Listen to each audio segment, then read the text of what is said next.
मोइनुद्दीन चिश्ती के पास बहुत चमत्कार थे।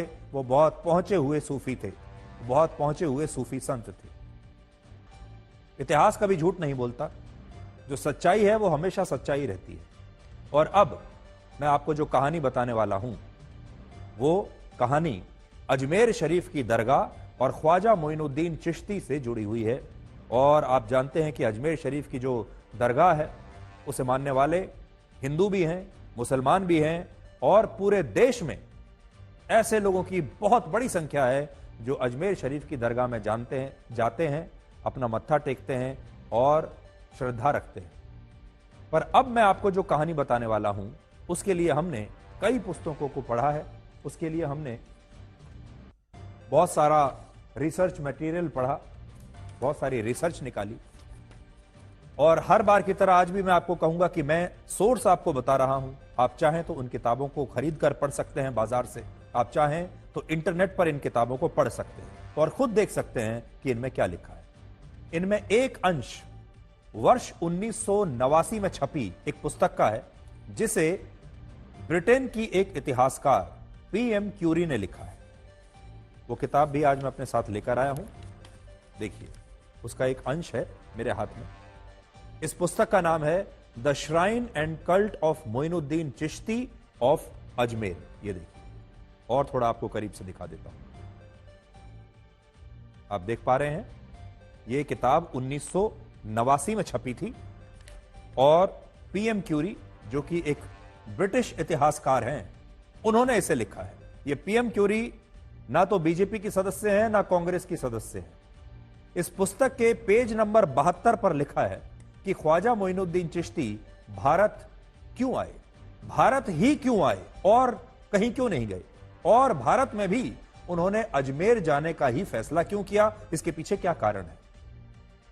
ख्वाजा मोइनुद्दीन चिश्ती एक सूफी संत थे जो कभी भी लंबे समय तक एक स्थान पर रुकते नहीं थे, लगातार भ्रमण करते रहते थे और एक चिश्ती फकीर का जीवन वो जिया करते थे। एक दिन वो मदीना गए जहां पैगंबर मोहम्मद साहब की कब्र है। इस पुस्तक में जो लिखा है उसके मुताबिक जब वो मदीना में रुके हुए थे तब उन्हें अंदर से किसी के पुकारने की आवाज आई और वो आवाज ये कह रही थी कि मोइनुद्दीन आप अंदर आ जाइए। ऐसा इस किताब में लिखा है। ये बात सुनकर एक दरबान अंदर से बाहर आया और उसने कहा कि मोइनुद्दीन के लिए पवित्र कब्र से आवाज आई है। लेकिन बाहर जो लोग खड़े हुए थे उनमें और भी कई लोग ऐसे थे जिनका नाम मोइनुद्दीन था, यानी मोइनुद्दीन नाम के वहां और भी कई लोग मौजूद थे। लेकिन इनमें ख्वाजा मोइनुद्दीन चिश्ती ये बात सुनकर रोने लगे।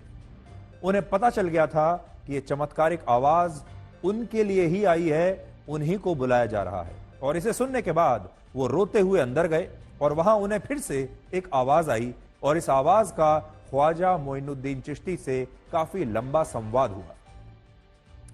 उन्हें कहा गया कि हिंदुस्तान में मेरा एक बेटा पवित्र युद्ध लड़ने के लिए गया था जो शहीद हो गया और हिंदुस्तान की जमीन फिर से काफिरों के हाथों में चली गई।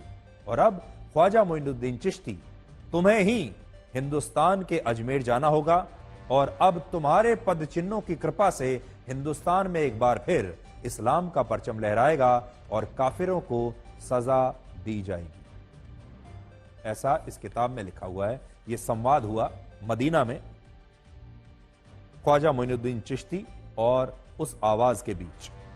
ऐसी मान्यता है कि इस संवाद के बाद पैगंबर मोहम्मद साहब ने ख्वाजा मोइनुद्दीन चिश्ती को एक अनार का दाना दिया और यह कहा कि वो जब इस दाने में देखेंगे तो उन्हें पता चल जाएगा कि उन्हें हिंदुस्तान में अजमेर कैसे जाना है और यह अजमेर हिंदुस्तान के नक्शे पर कहां है। और इसी के बाद वर्ष 1190 में ख्वाजा मोइनुद्दीन चिश्ती भारत आए और फिर दिल्ली से अजमेर चले गए और आज अजमेर में ही उनकी दरगाह है। ये सारी बातें इस पुस्तक में लिखी हैं और आप चाहें तो इस पुस्तक के पेज नंबर 72 और 73 को पढ़ सकते हैं। पुस्तक का नाम फिर से आपको बता देता हूं, the shrine and cult of Moinuddin Chishti of Ajmer. इसे लिखा है ब्रिटेन के एक इतिहासकार पीएम क्यूरी ने। इस घटना से दो बातें पता चलती हैं। पहली बात यह कि ख्वाजा मोइनुद्दीन चिश्ती का अजमेर आना कोई इत्तेफाक नहीं था और वो इस्लाम धर्म का परचम लहराने के लिए अजमेर आए थे। और दूसरा, जब वो भारत आ रहे थे तब उन्हें यह संदेश मिला था कि ये काफिरों की धरती है, ये काफिरों की जमीन है और इसे उन्हें अपने पदचिन्हों से इस्लाम की जमीन बनाना है। यानी भारत कि आज से 400-500 वर्ष पहले, 1000 वर्ष पहले क्या हुआ था, इसमें आज की पीढ़ी की कोई गलती नहीं है।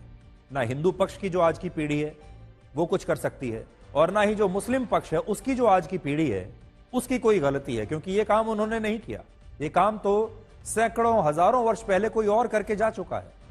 तो अगर किसी ने कोई गलती की है तो उसकी सजा इस पीढ़ी को ना तो भुगतनी चाहिए और ना ही इस पीढ़ी को उस गलती पर पर्दा डालना चाहिए।